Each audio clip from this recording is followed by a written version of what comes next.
They say betrayal is the worst thing a man can experience. Wrong. The worst thing is realizing you've been the dumbass in the room, smiling, trusting, while everyone else knows you're a joke. I remember the moment I found out. No screaming. No fighting. Just a single text message that blew my world to hell. I can't stop thinking about last night. You taste like sin. She snatched the phone away too late. Her face went pale. Panic set in. And I just stood there, smiling. Because at that moment, I wasn't heartbroken. I wasn't even angry. I was planning. She thought she played me? Cute. She had no idea who she just sleep. She blinked too fast. Swallowed. Oh, just Emily from work. You know, the new math teacher. Emily, huh? I leaned back against the kitchen counter, arms crossed. Since when does Emily have a deep voice and a habit of calling you baby? The way her face drained of color was almost satisfying. Almost. She scrambled to regain control, rolling her eyes like I was the one being ridiculous. It was just a joke.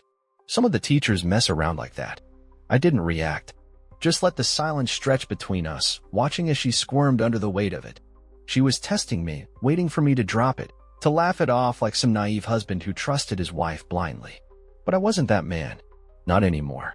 See, I had my suspicions long before that message.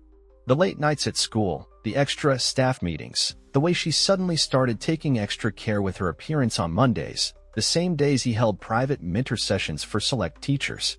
The whispers in the teacher's lounge, the stolen glances during school events, the way she suddenly stopped complaining about work and started dressing like she was going on dates instead of grading papers. And now I had confirmation. Most men would have lost it. Started yelling. Demanded the truth. Maybe even thrown something. Not me. Because I knew something she didn't. She thought she was in control. She thought she could keep playing her little game, making me doubt myself, twisting the truth until I was just another clueless husband clinging to the illusion of a happy marriage. But she underestimated me. So I did what any intelligent man would do. I let her believe she won. I exhaled, forcing a chuckle. All right, I said, shaking my head. Maybe I overreacted. Just looked weird for a second, that's all. She hesitated, scanning my face for any sign of deception. Then, slowly, she smiled, like a predator realizing its prey wasn't going to put up a fight. See? You always overthink things. I smiled back. Guess I do. And that was it. She thought the moment had passed. She thought she'd successfully dodged a bullet, convinced me she was still the devoted wife, still the woman I married. She had no idea. No idea that the second she walked away, I was already planning her downfall. No idea that her perfect little world was about to be shattered. No idea that by this time next month, she'd be standing in the ruins of everything she'd built, begging me for mercy. And I'd be the one smirking down at her, watching her burn. There was a time I thought my life was simple, good, predictable. That was before I realized I was living in a beautifully crafted lie. Every morning, she woke up first, shower running, soft humming, the smell of fresh coffee in the air. A routine so perfect, so familiar, that I never thought to question it. Until the day I did. And when the truth finally hit me, it didn't just break me. It turned me into something else entirely. Morning, handsome, she'd say without looking up, the same way she always did. And I'd smile, kiss her on the cheek, and steal a sip of her coffee just to hear her groan about how I never made my own. It was the kind of routine that made life feel stable, comfortable, safe. She loved her job. That much was obvious. Teaching wasn't just something she did for a paycheck, it was something she lived for. She talked about her students like they were her own kids, complained about parents who didn't care enough and colleagues who didn't put in enough effort. And then there was him, the great, wonderful, respectable Principal Carter. She used to joke about how strict he was, how he ran the school like a military operation, but there was always respect in her voice. Admiration, even. At the time, I didn't think anything of it. After all, she'd worked under his leadership for years. It was natural for her to look up to him. I had no reason to suspect anything. Our life was good. Weekends were spent the way any normal couple spent them, lazy mornings in bed, coffee runs, grocery shopping, dinner with friends.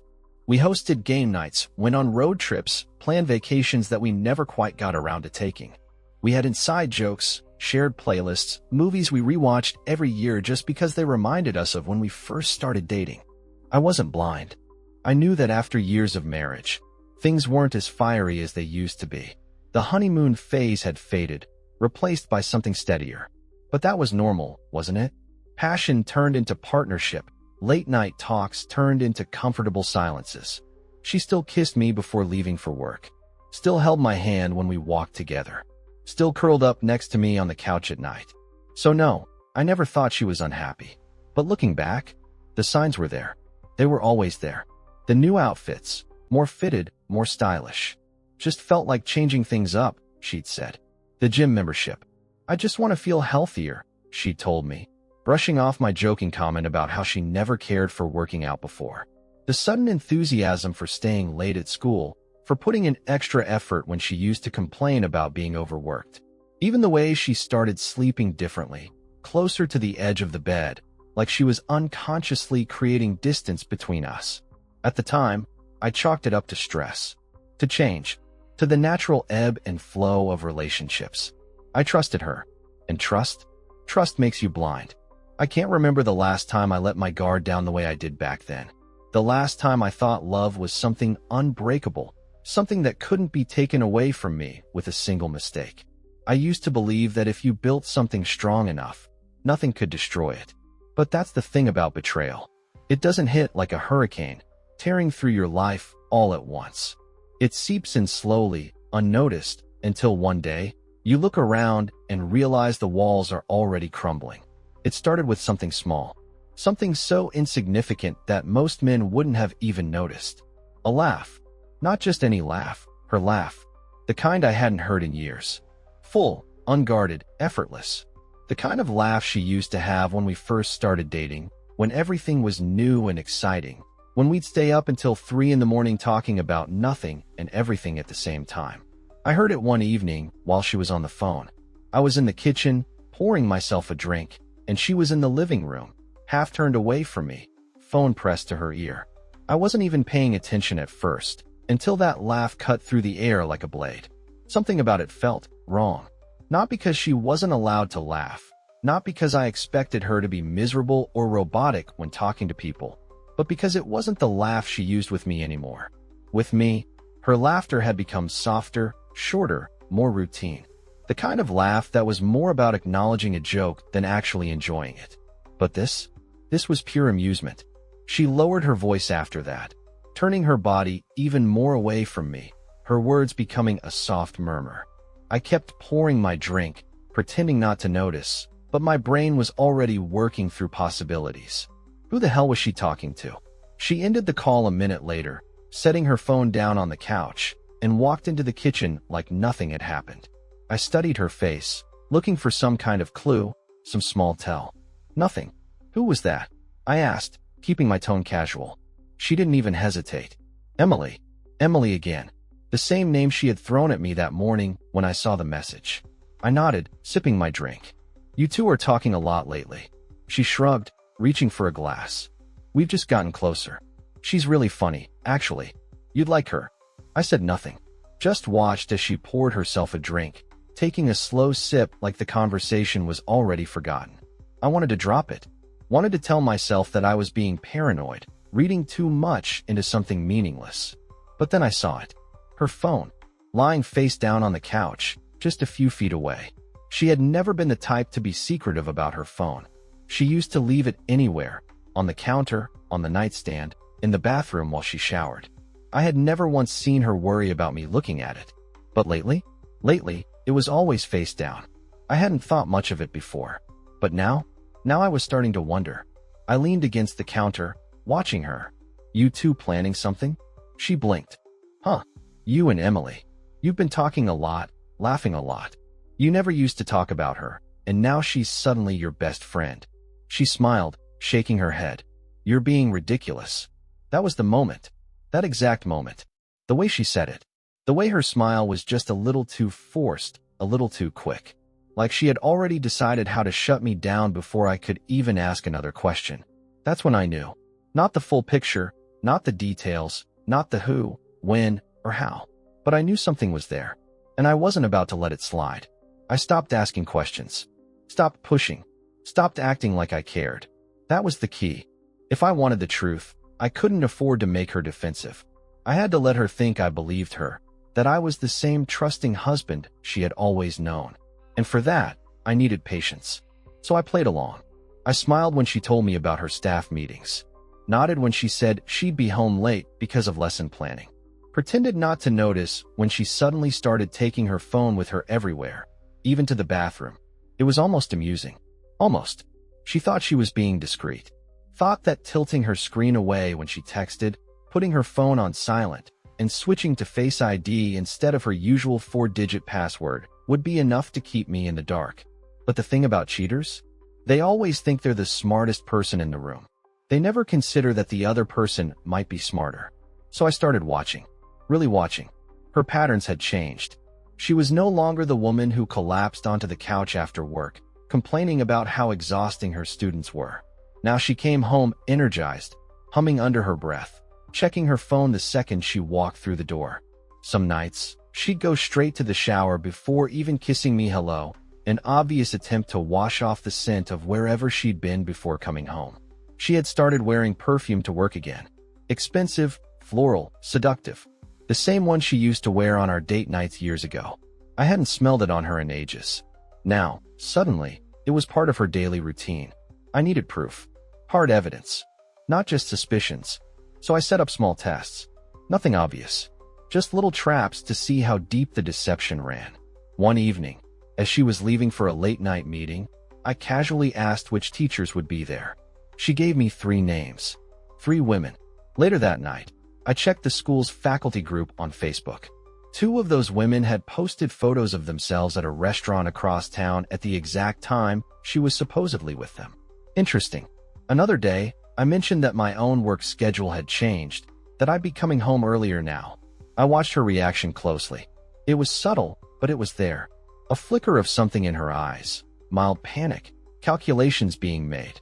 The next morning, she suddenly started staying later at school for extra tutoring sessions. Convenient. Then there was her car. She used to park it in the same spot at school every day, out of habit, like most people. One morning, I drove past the school on my way to a client meeting. Her usual spot was empty. So where was she parking now? That night, I checked her Google Maps history. It was empty. She had started clearing it regularly. And that's when I knew. She was actively covering her tracks. She wasn't just lying by omission. She was erasing evidence. That meant I was right. And if I was right, I needed to move carefully. So I started keeping records. Screenshots of her deleted location history. Bank statements showing strange transactions at places she had no reason to be. Every time she told me where she was going, I made a note of it. Every lie, every inconsistency. I had no intention of confronting her yet.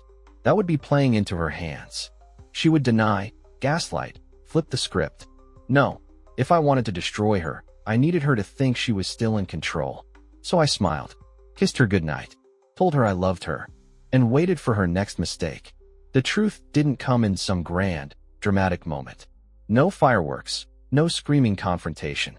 It came quietly, slipping through the cracks of her lies like a knife sliding between ribs. Sharp, precise, devastating. It was a Wednesday. Just another ordinary evening. She had told me she'd be home late again. Extra meetings with the administration. End-of-year planning. You know how it is, babe. I had nodded, kissed her goodbye, and watched as she left, already knowing exactly where she was going. I had been waiting for the perfect moment, for something irrefutable, something she couldn't gaslight her way out of. And that moment came at 8:42 p.m., in the form of a notification she forgot to disable. She had left her laptop open on the dining table, something she never did anymore. A small, careless mistake. Maybe she was getting comfortable, thinking I had stopped suspecting. Maybe she had gotten too wrapped up in her lies to remember to cover all her tracks. Either way, it was her downfall. I had walked past the laptop absent-mindedly, heading for the fridge, when the screen lit up. A new message. Can't stop thinking about earlier. You are absolutely insatiable. I'm still catching my breath, LOL. I didn't move. Didn't breathe. My eyes locked on the sender's name. Principal Carter. There it was. Proof. Cold, undeniable, filthy proof. For a few seconds, I just stood there, feeling nothing. No rage. No shock. Just clarity. This was it. The moment of absolute truth. I clicked the message. The chat unfolded in front of me like a confession letter, line after line of blatant, shameless betrayal. I scrolled up, reading every detail, every stolen moment they had shared behind my back. "You looked so hot today. I swear I could barely focus during the staff meeting. I wish I could have stayed longer, but you know how it is. We can't risk anything at school. God, if he only knew. Poor guy still thinks he's got the perfect wife, huh?" That one made my vision go dark for a second. Poor guy. That's what I was to them. A joke. A fool. A clueless husband smiling in the dark while his wife let another man strip her dignity away, one secret meeting at a time. Except I wasn't clueless anymore. I kept scrolling. Photos. Blurry but unmistakable. Her in the passenger seat of his car, hand on his thigh. A mirror selfie in what was clearly a hotel room. Her hair messy, wearing nothing but one of his dress shirts. Timestamps lined up perfectly with all those late nights at school. She had lied so easily, so effortlessly. I exhaled slowly, forcing my heartbeat to steady. There was no need for anger. No need for shouting, for throwing things, for any of the dramatic nonsense weak men resorted to when they discovered their world had been set on fire. I wasn't a weak man. I was a man with a plan. She had made 2 mistakes that night. The first was leaving her laptop open. The second? She still had 2 more hours before she'd be home. 2 hours to set the perfect trap. I sat there for a long moment, staring at the messages, feeling nothing but absolute, calculated focus. No shaking hands. No shortness of breath. No overwhelming rage. Just a quiet, cold certainty that she had already lost, and she didn't even know it yet. The obvious move would have been to confront her. To throw the laptop in her face and watch her stammer through excuses, gaslight, cry, beg. But that would have been too easy. Too predictable. Too weak. She needed to feel what I had felt, but worse. She needed to experience the slow, creeping realization that her world was imploding, that the foundations she thought were solid had already been erased beneath her feet. I poured myself a drink, took a slow sip, and started thinking. She loved her job. No, she lived for her job. It wasn't just work to her. It was her identity, her reputation, the one thing she could always fall back on when everything else failed. She had spent years building the image of the perfect, dedicated teacher, the kind that students adored, that parents trusted, that colleagues admired. And more than that, she needed the job. She wasn't some woman with a backup plan, a side hustle, or a wealthy family to fall back on. That paycheck was her lifeline. Without it, she was nothing. And Principal Carter? He had even more to lose. A married man with 2 kids, standing at the top of his career, well-respected, loved by the school board. A scandal wouldn't just ruin him. It would obliterate everything he had spent decades building. The whispers alone would be enough to send him into early retirement. I checked the time. She still had an hour and a half. Good. First, I took screenshots of everything. Every message. Every photo. Every damning piece of evidence. Then I did something she'd never expect. I forwarded them to myself from her laptop, using her email.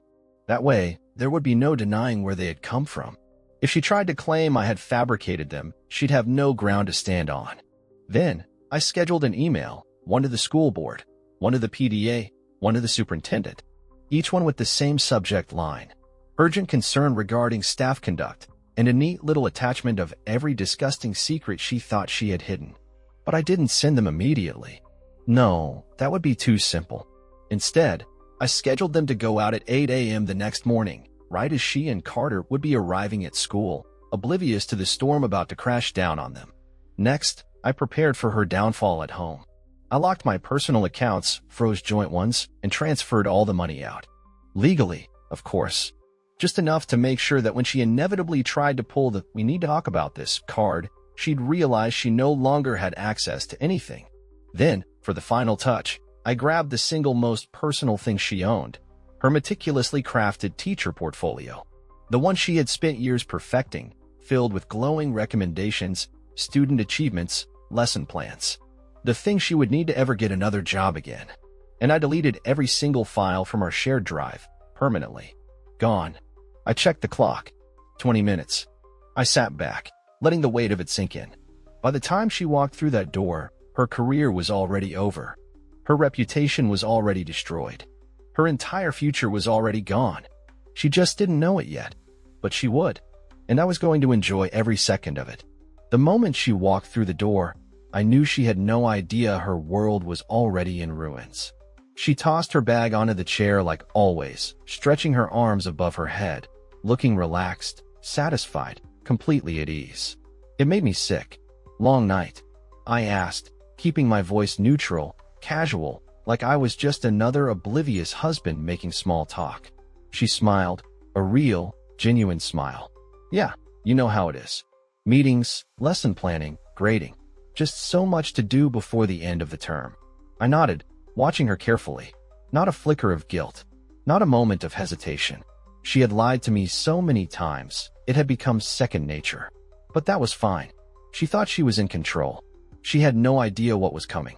I let her go through her routine, let her shower, let her sit on the couch scrolling through her phone. And then, when she was completely comfortable, I struck. "So," I said, standing near the kitchen counter, watching her reaction closely. "How's Carter doing?" The way she froze mid-scroll was almost poetic. A fraction of a second too long before she forced herself to look up, her expression carefully neutral. "Huh? What do you mean?" I shrugged.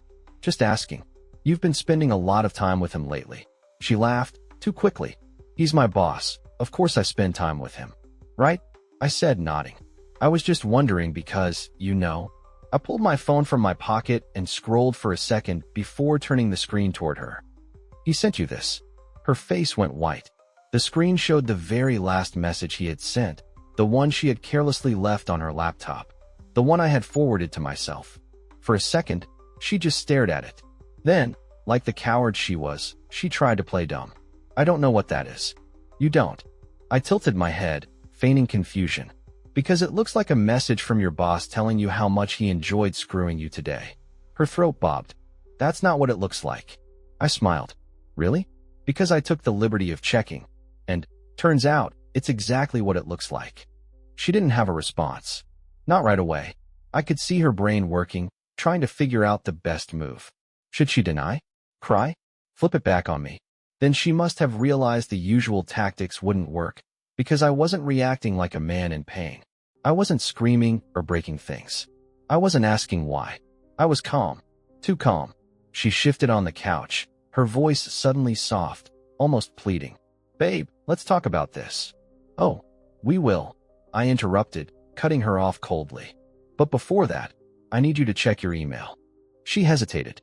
"My email?" "Yes. Do me a favor. Open it."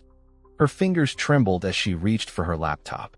I watched as she pulled it onto her lap, logged in, and clicked her inbox. She let out a small, choked gasp. Because there it was. The scheduled email, set to go out at exactly 8 a.m. Addressed to the school board, the PTA, and the superintendent. Her hands shot up to her mouth. "Oh my God." I leaned against the counter, watching the color drain from her face. "Oops. Looks like there's some pretty damning evidence in there. I'm sure they'll find it very informative." She snapped her gaze up to me, panic in her eyes. "You can't send this." I smiled. "It's already sent." She actually whimpered. No, you don't understand. If they see this, you'll be fired?" I finished for her. "Your little extra meetings won't seem so professional anymore."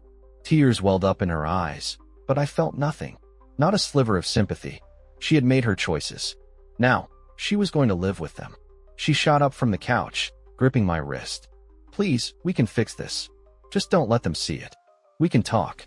I yanked my arm away. "Fix this," I repeated, laughing coldly. "You think there's anything left to fix?" She finally seemed to realize the depth of what she had done. The full weight of her actions slammed into her all at once. Her career? Gone. Her reputation? Destroyed. And she hadn't even gotten to the worst part yet. Because I wasn't finished. Not even close. She stared at the screen, her breath coming in short, panicked gasps, like a trapped animal. Her fingers hovered over the keyboard, shaking so badly that she couldn't even click the email. It was already set in motion. The realization was sinking in. There was nothing she could do to stop it. Her lips parted, but no words came out at first. Then, finally, in a voice so small it barely resembled the confident woman I used to know, she whispered, "Please." I tilted my head slightly, pretending to consider it. "Pleased what?" She swallowed hard, her eyes flicking back and forth between me and the laptop. We don't have to do this. We can talk. I made a mistake, I raised a hand, silencing her. A mistake, I echoed, as if the word itself was unfamiliar. A mistake is forgetting your anniversary. A mistake is backing into a mailbox. You spent months lying, sneaking around, humiliating me. That's not a mistake. That's a choice. She flinched like I had slapped her. But I wasn't done.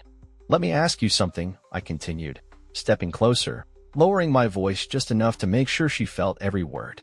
When you were in his car, in that hotel room, sneaking around school like two reckless teenagers, did you ever think about me? Even once? Tears welled up in her eyes. It wasn't like that, I let out a short, humorless laugh. Oh, it wasn't? Then what was it like? Because from where I'm standing, it looks exactly like that. She opened her mouth again, but there was no excuse that could save her. She knew it. I knew it. And soon, everyone else would too. She lunged for the laptop, desperately trying to unsend the email, but I was faster. I grabbed it and shut it with a firm click. That won't help you. The emails are already gone. They'll be reading them over their morning coffee. A strangled sound escaped her throat. Her hands trembled, fingers pressing against her temples as she shook her head. This will ruin me, she choked out, her voice finally breaking. I met her gaze, unblinking. Yes. She took a shaky step toward me. You don't have to do this. I arched a brow. Neither did you. But here we are. She let out a small, gasping sob, her hands clasped together like she was praying. I'll quit. I'll leave the job myself before they fire me. Just let me fix this before it's too late. I leaned against the counter, arms crossed. And why would I do that? Her lips trembled. Because you loved me once. The words should have meant something. Should have hurt. But they didn't. Because the woman I had loved didn't exist anymore. Maybe she never did. I exhaled slowly. You know what's funny? The only reason you're sorry right now is because you got caught. If I hadn't seen those messages, you'd still be sneaking around, laughing behind my back, treating me like a fool. She shook her head furiously. No, I wanted to stop. I was going to. I cut her off with a look. You were going to nothing. Her body sagged, and for the first time, I saw true fear in her eyes. Not just panic, fear of what was coming. Fear of the consequences she had never prepared for. She turned away, pacing, running her hands through her hair. Maybe they won't believe it, she muttered to herself, almost like she had forgotten I was still in the room. Maybe I can say it's fake, that it's a setup. I chuckled. Good luck explaining why the emails came from your account. Her knees nearly buckled. She gripped the edge of the table to steady herself, breathing in short, panicked gasps. And then, just like that, she switched tactics. She turned back to me, her face softening, her voice dropping into something gentle, pleading, familiar. We can get past this, she whispered. Please. I'll do anything. I was stupid, but I don't want to lose you. We can fix this. You and me. Please. I watched her for a long moment. She still thought there was a way out. I stepped closer, until I was only inches from her. You think you can manipulate your way out of this? Just like you manipulated me. Just like you manipulated him. Her breath hitched. I'm not. I leaned in slightly, dropping my voice just above a whisper. Watch how powerless you really are. Her phone buzzed on the table. Then again. She hesitated before grabbing it, hands shaking as she unlocked the screen. And then she saw it. The first text was from a coworker. What is this? Are you insane? The second, from a parent. I can't believe my kids were in your class. You disgust me. The third, from Principal Carter himself. What did you do? My wife just saw everything. Her breath shattered. She stared at the screen, shoulders caving in, hand clamped over her mouth as if she could physically stop the horror from sinking in. I walked to the front door, grabbed her bag, and tossed it at her feet. I'd start packing if I were you. This house? Not yours anymore. She slowly looked up at me, eyes wide, completely lost. Where am I supposed to go? I smiled. Not my problem. I turned away, leaving her standing there, broken, watching as everything she once had turned to dust right before her eyes. The fallout was faster and harsher than even I had anticipated. The email detonated at exactly 8 a.m., right as she and Carter arrived at school, walking through those doors like they still had careers, respect, futures. They didn't. By 8:15 a.m., the entire faculty knew. By 8:30 a.m., parents had started calling the school board, demanding answers. By 9 a.m., Carter's wife had arrived, storming into his office in front of everyone, screaming loud enough that even the students could hear. He tried to calm her down, but there was no talking his way out of this. Not when screenshots of his affair were already circulating in every teacher's chat, every PDA group, every local Facebook page. By 10 a.m., he was escorted out of the school by security. And my wife? She wasn't far behind. She had lasted a little longer, trying to deny, trying to spin some ridiculous story about how it was all misunderstood. But when Carter refused to acknowledge her, choosing to save himself first, throwing her under the bus without hesitation, she crumbled. When the superintendent called her into the office and presented the irrefutable evidence I had so carefully collected, there was no way out. She had no defense. She was placed on immediate leave, and by the end of the week, she was formally fired. No recommendation. No severance. Just a swift, humiliating end to everything she had spent years building. And that was just the beginning. Her social circle collapsed overnight. The colleagues she had once laughed with now wouldn't even look her in the eye. The parents who had once praised her as an amazing educator now saw her as disgusting, untrustworthy, predatory. The students whispered as she walked by, the older ones old enough to understand exactly what she had done. She tried calling me. Once. Then twice. By the third attempt, I blocked her number.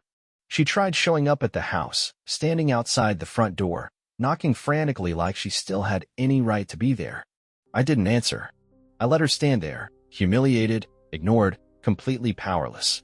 When she finally realized I was never letting her back in, she tried to fight, tried to demand money, the house, anything she could use to salvage herself. But she found out very quickly that she had nothing left to take. The accounts? Frozen. The house? Mine. Her name? Removed from everything. She had never taken the time to build something outside of her job, outside of her reputation. And now, with both of those gone, she had nowhere to go, no one to turn to, nothing left to hold on to. Carter didn't save her. His wife had left him, taking their kids and filing for divorce within days. His entire career was over, his name completely tarnished. He had enough money to survive, to start over somewhere else, but he had no reason to take her with him. She was nothing to him now. Just another mistake. The last I heard, she was working at a coffee shop 2 towns over, barely scraping by, completely unrecognizable from the woman she used to be. As for me, I thrived. I moved forward, better, stronger, untouched by the chaos she had tried to bring into my life. I had taken everything from her, and I had done it without ever raising my voice, without ever shedding a tear. She thought she could betray me and walk away unscathed. She thought she could lie, cheat, and manipulate without consequences. She thought I was weak. But now, she knows better. I don't think about her anymore. Not in the way she probably thinks I do. There's no anger left, no bitterness, no resentment. Only satisfaction. Satisfaction in knowing that she faced the consequences of her actions, that she lost everything she once took for granted, that she now wakes up every day in a world where she is no longer admired, respected, or even acknowledged. A world where she is nothing more than a cautionary tale. People like her, they never expect to lose. They play their little games, tell their little lies, thinking they're untouchable, that they're smarter than everyone else, that they'll never get caught. And if they do, they think they'll talk their way out of it, manipulate their way back into control.